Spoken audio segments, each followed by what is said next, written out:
La estrategia de AMLO, dividir para vencer. Todos los días, el presidente de México, Andrés Manuel López Obrador, elige un enemigo y lo embiste. Desde el púlpito presidencial, insulta a los científicos, descalifica a los médicos, trivializa a los técnicos, minimiza a las mujeres víctimas de la violencia e inventa complots en su contra. En cada conferencia, un presidente que se dice pacifista y humanista se vuelve peleonero y pugilista. La última interacción de este estilo peculiar de gobernar es la diseminación de un documento que fue entregado anónimamente a su gobierno, el cual consigna la existencia del misterioso proyecto BOA, el bloque opositor amplio. El documento señala que un grupo de políticos, empresarios, académicos, activistas y periodistas estarían buscando que Morena, el partido oficial, no obtuviera la mayoría en las elecciones de 2021. No importa que todos los aludidos se hayan deslindado, que el documento no tenga un origen verificable o que el diario El Universal haya sugerido que su promotor es un prominente miembro de Morena. AMLO decidió diseminar noticias falsas porque forma parte de una estrategia política pensada y calibrada. Dividir para vencer, identificar al adversario para destruirlo, polarizar para consolidar el poder. El plan polarizador de la autodenominada Cuarta Transformación no es nuevo, original ni distintivo. Forma parte de un libro de jugadas que se utiliza en países como Estados Unidos, Hungría, Rusia, Turquía, Filipinas y Brasil, gobernados por líderes que usan a la democracia para estar en el gobierno y una vez ahí buscan desmantelarla.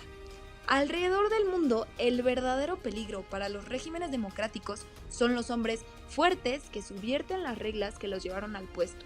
Suelen ser políticos insurgentes y anti-establishment que vociferan contra la corrupción, capitalizan el coraje con el status quo, ofrecen instaurar una democracia más auténtica, prometen gobernar en nombre del pueblo y asumen su voz. AMLO es la versión mexicana del líder desdemocratizador. Al igual que el expresidente estadounidense Donald Trump, no le gustan los contrapesos a su propio poder e intenta debilitarlos. Al igual que el líder ruso, Vladimir Putin, califica todo aquello que no le gusta como fake news e insiste que él tiene otros datos. Al igual que el presidente de Hungría, Viktor Orbán, percibe cualquier crítica como un complot. Con las medidas que decreta o impone, AMLO argumenta luchar por la democracia mientras eviscera su sustancia. Lo hace, al igual que ellos, con medidas que parecen legales pero en realidad son inconstitucionales, con decisiones que justifica como un combate a la corrupción pero entrañan un proceso de destrucción, con acciones que ostensiblemente buscan acotar privilegios pero terminan cercenando derechos. Así hay que entender la ley de austeridad republicana, que recorta el presupuesto de instituciones fundamentales, como el Instituto Nacional Electoral, la colonización de su partido de la Comisión Nacional de Derechos Humanos y el desmantelamiento de los órganos reguladores autónomos. El argumento López Obradorista es idéntico al de sus contrapartes en otras latitudes. Eran instituciones caras, ineficientes, capturadas por partidos o élites que previamente ocuparon el poder. Pero en vez de corregirlas, el plan es destruirlas. En lugar de enmendar, se trata de desmantelar. AMLO encabeza la erosión democrática y muchos le aplauden porque recuerdan a los gobiernos previos, los abusos del Partido Revolucionario Institucional, el PRI, los daños colaterales del gobierno del expresidente Felipe Calderón, la corrupción en el sexenio del expresidente Enrique Peña Nieto, la maldad de la mafia en el poder. Piensan que un hombre milagroso producirá resultados milagrosos al margen de la evidencia, los datos, la contracción de la economía, la crisis del COVID-19, la ausencia de medidas para crear riquezas y distribuirla mejor. Aplauden a AMLO porque en México la transición se truncó y el sistema de partidos abusó. Como la clase política ha pisoteado a las mayorías, ahora prefieren subcontratar al destino del país a un solo hombre, por más rijoso que sea. El problema es que esa rijosidad no solo es una cuestión de personalidad, hay método detrás de lo que parece locura. Pelear le permite desdemocratizar, combatir le permite desinstitucionalizar, reñir le permite destruir. Cuando AMLO declara que son tiempos de definiciones y se está con él o en contra, convierte a los críticos en adversarios. La oposición legítima pasa a ser una fuerza ilegítima. Cualquier postura que pida mejorar, transparentar o deliberar es descalificada, como una traición a la transformación. Y eso le permite entonces ir quitando uno por uno los barandales de la democracia. Los contrapesos, como el Congreso, se convierten en comparsas. Las instituciones, como la Secretaría de la Función Pública, se convierten en armas políticas para controlar o amedrentar. La prensa es prostituta, los columnistas son conservadores, los medios son matraqueros. Detrás de la narrativa del López Obradorismo hay un tufo de golpismo a la democracia. La mexicana, sin duda, es deficitaria y disfuncional, pero es preferible al caudallismo neopriista que hay en ciernes. AMLO polariza, arremete y erige enemigos imaginarios porque le conviene. Para fortalecerse a sí mismo necesita destruir a los demás. La tragedia para el país es que entonces nuestra democracia, con todo y sus defectos, deja de ser un proceso de estira y afloja, negociación y deliberación, disenso y consenso. Se vuelve un juego suma cero, donde para que AMLO y Morena ganen, los otros se ven obligados a perderlo todo. Los profesores de Harvard, Steven Levinsky y Daniel Ziblatt, lo advierten en su libro Cómo mueren las democracias. La polarización extrema mata. Y el asalto de AMLO está matando el sueño democrático, incubado desde que sacamos al PRI del poder. Parafraseando a Friedrich Nietzsche, el presidente pasó tanto tiempo combatiendo a los monstruos que ha acabado asemejándose a ellos.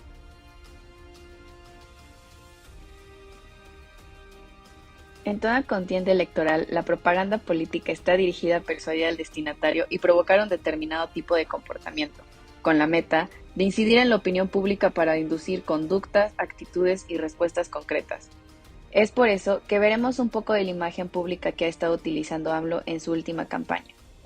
En política, no basta con utilizar el mejor traje o ser el más limpio, si no sabes vincular tu imagen con tu discurso y acciones.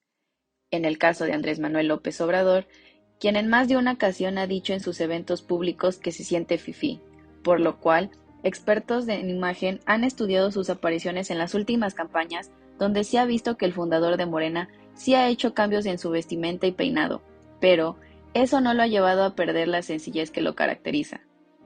López Obrador confesó en la campaña que su armario solo estaba compuesto de 8 trajes.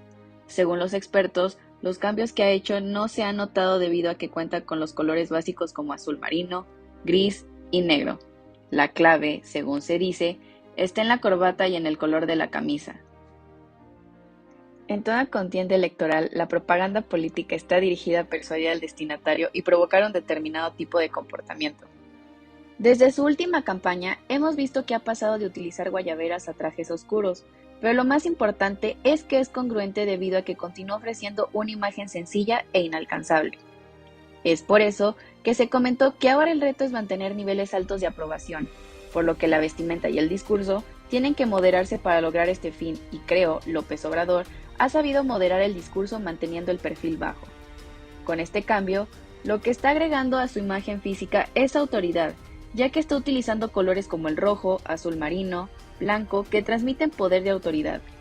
Luce con mayor pulcritud, ya no tan desalineado como antes con sus peinados ni en su rostro, y su discurso es mesurado.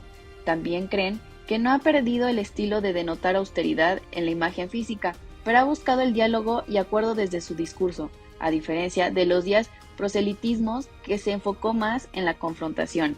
Hablemos de la imagen de su narrativa. La imagen de candidato antisistema y de oposición, preocupado por los grupos menos favorecidos, ha sido reforzada por una narrativa en la que López Obrador, como persona, no como político, tiene una historia que contar, una familia, una esposa, hijos, un lugar de nacimiento, vida y arraigo, un nexo con el pueblo y sus actores. AMLO ha logrado construir un nexo indisoluble entre él y sus seguidores para quienes él representa los valores que predica: honestidad, valor, coraje, persistencia y amor por México.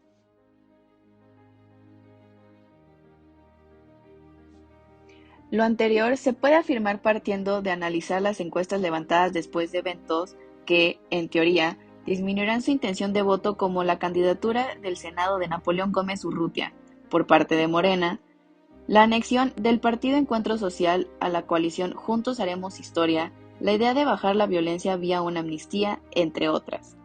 Andrés Manuel, por más montón que le echen y fallas que ha tenido, que además se menciona su incapacidad oral para debatir, que no ha perdido en su última campaña, según Víctor Gordoa Gil, fundador del Colegio de Imagen Pública, nos menciona que tiene 3 grandes fortalezas en su imagen.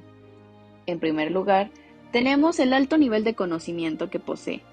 Ya que a la gente le gusta opinar y sentirse seguro de aquello que conoce, AMLO ha construido un alto nivel de conocimiento que rebasa el 98% entre la ciudadanía de la República Mexicana. Por eso, fácilmente se puede opinar de él, queriéndolo, siguiéndolo, apoyándolo y estando para él. O por otro lado, denostándolo, odiándolo y haciendo lo posible por lo que no llegue al poder. En segundo lugar, Obrador se ha presentado como un líder sentimental, no racional. Él no esgrime razones, sino situaciones que despiertan sentimientos, y en una contienda electoral, lo que guía es el sentimiento y no el pensamiento realmente, ya que la gente vota por el candidato que más le guste, no por el que más odia, y estás dispuesta a votar por el que sea con tal de ver que no gane aquel que tú odias. Obrador supo aprovechar este despertar de sentimientos que polarizan, por lo cual ha ganado más que seguidores fanáticos. En tercer lugar, tenemos su propaganda, usando diferentes técnicas, como por ejemplo, el saber que él siempre ha sido fan de poner nombres, o mejor dicho, etiquetas. Es su técnica mejor empleada, por lo cual acepta que le digan rayito de esperanza, que se le asocie como un mesías. Sin embargo, él igual pone diferentes etiquetas, entre ellas, como cuando le dijo chachalaca a Vicente Fox. Pero una de sus más fuertes etiquetas en esta campaña, que lo ha tenido bastante representado en su imagen, ha sido las siguientes: la mafia del poder, el decir ternuritas, refiriéndose a José Antonio Meade, los fifís, le ha dado a todos los que no están con él, que son un complot, todo el mundo está en contra de él. Obrador es inasible, ya que él siempre va a utilizar mover la atención a otras cosas cuando le toquen temas en específico. Es por eso que él siempre ha dicho que va a cancelar el aeropuerto, cuando en realidad solo es un cambio de tema para dejar de evadir respuestas, que el petróleo es nuestro y es fácil sacar nuevo. Siempre que se le ha hecho una pregunta nueva, sale con nuevas ideas, y es así como siempre va a mover la atención. También, él siempre ha sido conocido por ser el maestro de victimizarse, ya que no es nuevo el escuchar en cada mañanera algún discurso que diga: ¿por qué me quieren dañar? Si soy paz y amor, me quieren echar montón, lo que pasa es que les da miedo que voy arriba de ellos. Todos siempre van a ser perdedores al lado de mí, yo siempre tendré la razón. Y es así que todo esto son algunas de las técnicas y datos más específicos que ha utilizado en su última campaña, lo cual ha hecho clave para que su imagen sea un punto de reflexión entre que ha sido mejor, que quiere influirse más con su público y sobre todo que él quiere que ese sentimiento hacia él ayude a influir a que el voto no vuelva a cambiar. El triunfo arrollador de Andrés Manuel López Obrador y del Frente Político de Morena en las elecciones federales y locales del 1 de julio de 2018 fue un acontecimiento asombroso, sin precedentes en la historia nacional, que dejó atónita a la opinión pública mexicana e internacional por la contundencia de los resultados. Así, la mayoría de la población decidió pacífica y democráticamente que el país debía encaminarse, por primera vez en su historia moderna, hacia el establecimiento de un gobierno nacionalista de orientación de izquierda. Como líder político, AMLO manejó una aguda habilidad intuitiva para comunicarse de forma muy eficaz con los grandes núcleos sociales, particularmente en espacios públicos abiertos como alamedas, plazas de municipios, centrales obreras, barrios populares, colonias marginales, asambleas campesinas, etc. Todo esto para exponer sus propuestas de transformación política, y su mayor fuerza comunicativa radicó en la comunicación directa con los diversos sectores sociales, especialmente favorecidos, y no en la persuasión mediática a través de los medios electrónicos y la prensa, como lo hacían los otros candidatos. Como comunicador, se convirtió en la voz representante del enojo, de la indignación social, de quienes no tenían nada, de los despojados, de quienes solo tienen sus valores y su supuesta honestidad, su coraje para luchar y, por supuesto, la esperanza. Fue la antítesis de los mirreyes, de las lobukis, de las actrices, de las ladies, de los gentlemen y de los presidentes del sistema. Su estrategia se caracterizó por abordar lo políticamente incorrecto, la disidencia, la incomodidad, la denuncia y la estridencia, pues habló de lo que le molestaba, de lo que nos llenaba de rabia, de lo que nos hartaba, y tuvo hasta el valor de criticar muchas lacras que se deploraron en los últimos gobiernos, lo cual le produjo una credibilidad muy valiosa en grandes grupos dolidos.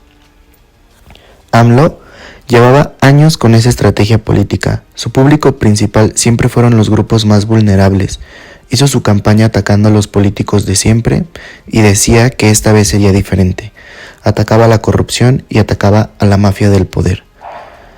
El público lo quería porque él navegaba con una bandera de ser un ciudadano más, un ciudadano que viajaba en carros no lujosos, que se paraba a trabajar a las 6 de la mañana como muchísimos mexicanos.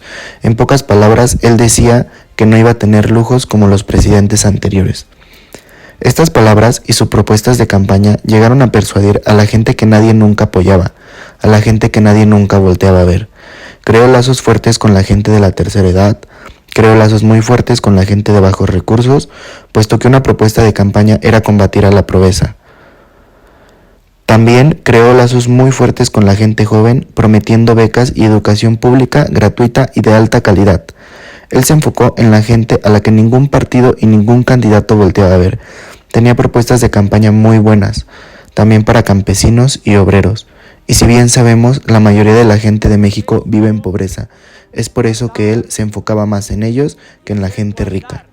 AMLO logró lo que nadie había logrado, ganar con el 53% de los votos en una elección, y todo gracias a que se enfocó en la gente que nadie volteaba a ver y no en la de siempre. El triunfo arrollador. Las redes sociales durante la campaña de Andrés Manuel López Obrador.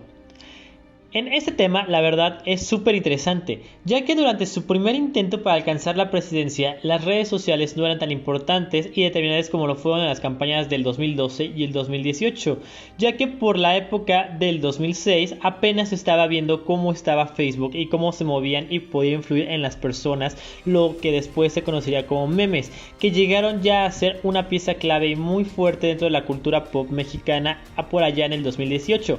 Cosa que en el 2006 todavía no alcanzaba, por lo cual las redes sociales no fueron un factor determinante en su campaña. Pero en el 2012 su imagen en redes sociales era de burla, y recordemos que aquí ya gozaban de una fuerza bastante importante a la hora de generar una imagen pública, puesto que había sufrido la derrota ante Felipe Calderón, por lo que no estaba bien visto por el público en general, ya que su reacción más bien pareció la rabieta de un niño de 5 años que cerró el Zócalo e instaló un plantón ahí por puro berrinche. Además, por aquel tiempo sus otros 3 adversarios resultaban ser mucho más carismáticos y se hablaba más de ellos, como por ejemplo del que resultó ser ganador, Enrique Peña Nieto, que en redes sociales pues había básicamente 2 grupos de personas divididos con opinión a Enrique Peña Nieto, ya que estaba el grupo que lo odiaba y le tiraba, y de hecho fue un grupo que bastante le tiró durante una campaña que hizo en la Universidad Iberoamericana, y de ahí partió y crearon el grupo de Yo Soy 132, y las otras personas que lo amaban por ser un candidato guapo y bien parecido que reflejaba otra cara de México, dejando muy atrás en comentarios en redes sociales a Andrés Manuel, por lo cual, quieran o no, esto genera y influye en la decisión de las personas, porque el sector de las señoras y de otras personas jóvenes se fueron hacia el priista Peña Nieto. Y ya el 2018 por fin fue un año muy diferente para Andrés Manuel, ya que por fin gozó de 2 cosas que antes no tenía en redes sociales y que ahora jugarían a su favor, y esas son ser ya muy conocido en todo el país, que aunque no todos lo apoyaban, sí hablaban de él, y en cuestión de publicidad se sabe que siempre es bueno estar presente en la memoria colectiva. Y número 2, aunque parezca increíble, era el candidato que más confianza dio entre todos los otros postulados, ya que Ricardo Anaya era conocido por ser una persona muy corrupta y desconfiable, y Meade, a pesar de ser la opción más sensata, estaba representando a un partido político históricamente manchado tanto por sangre como por corrupción, como lo es el PRI, permitiendo así la victoria de Andrés Manuel López Obrador en su tercer intento. Y claro, los memes no se hicieron esperar. Y pues con esto, este es el análisis de cómo se comportaron las redes sociales durante la campaña de Andrés Manuel López Obrador.